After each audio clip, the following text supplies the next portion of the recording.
Exactly 1 year after her family reported her missing, It's just that pain that you can't take away. the homicide investigation and search for missing Riverside mom Cheryl Coker's body that might be evidence continued this past weekend. Search team, I want you on flank right. But with no arrest after police named her husband a suspect. Tonight, the I-Team goes searching for answers in this Miami Valley murder mystery. I worked it a long time before I figured it out.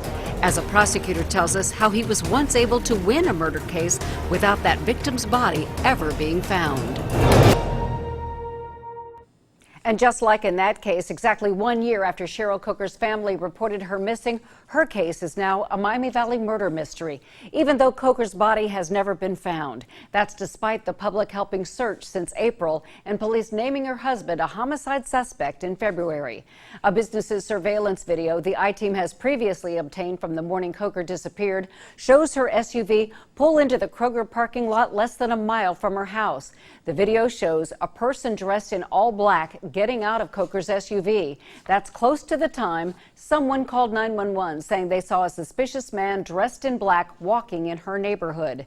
Later that night, surveillance footage captures Bill Coker at Kroger getting groceries. As he's leaving, police said Bill Coker appears to have a visible injury on his arm. Investigators believe that is significant to the case. The I-Team's Mike Campbell went searching for how the case can move forward without first locating Cheryl's body. Cheryl Coker's disappearance 1 year ago today prompted people in her neighborhood to put up signs as they also launched major searches for her.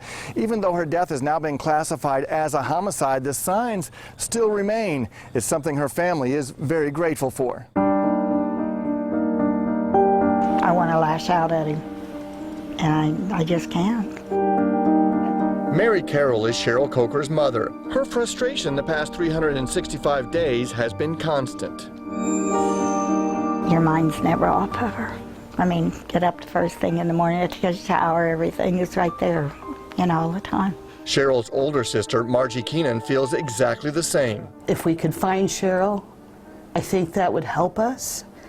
Because, you grieve, but you're always looking for her. This family tells me the last year feels like a walk through a tunnel of torture.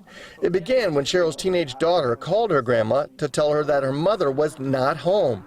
That eventually led them to report Cheryl missing to police. This video of her car pulling into a Kroger parking lot the morning she was last seen was an early clue. Officers learned she'd recently filed for divorce from her husband, Bill Coker. Searches of the couple's Christie Lane home, their phones, and workplaces turned up more information and painted a picture of a troubled relationship. if you see a bone, you are not allowed to touch it. The Midwest chapter of Texas EquiSearch conducted large-scale sweeps in targeted areas, but no one could find Cheryl.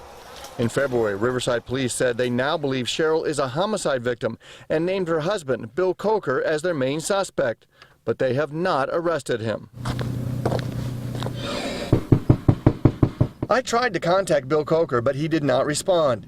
He did speak with me back in February in the only recorded interview he's ever done. I asked him then if he had anything to do with Cheryl's death. Did you kill her? No, I didn't. I did not.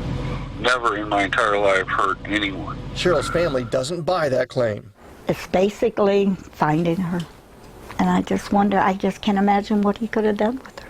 Cheryl's sister is more direct. But somebody knows. Shame on them. Just shame on them.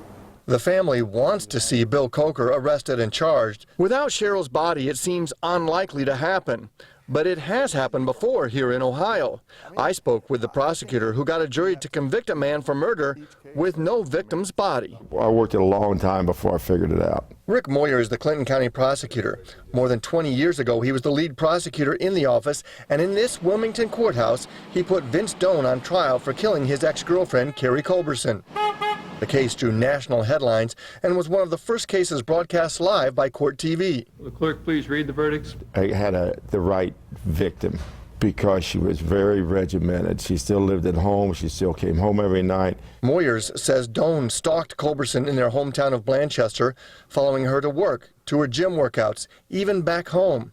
And when she disappeared, Moyer made this simple argument to the jury. It was based on the fact that she stopped being the person she was, and the only way she could stop being the person she was is because she died. Moyer had one thing prosecutors in the Coker case don't have. Eyewitness who saw Vince Doan chasing her across the yard saying, "I'm going to kill you," basically next time this happened, and she was never seen again. Without a witness, Cheryl Coker's family understands why it's more difficult for investigators and why they cannot rush. I think about that, yeah.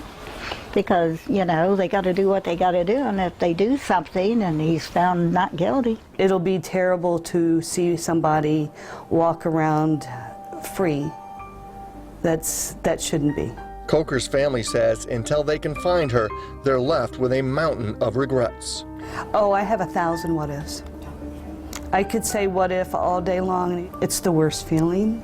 It's the not knowing feeling. It's the,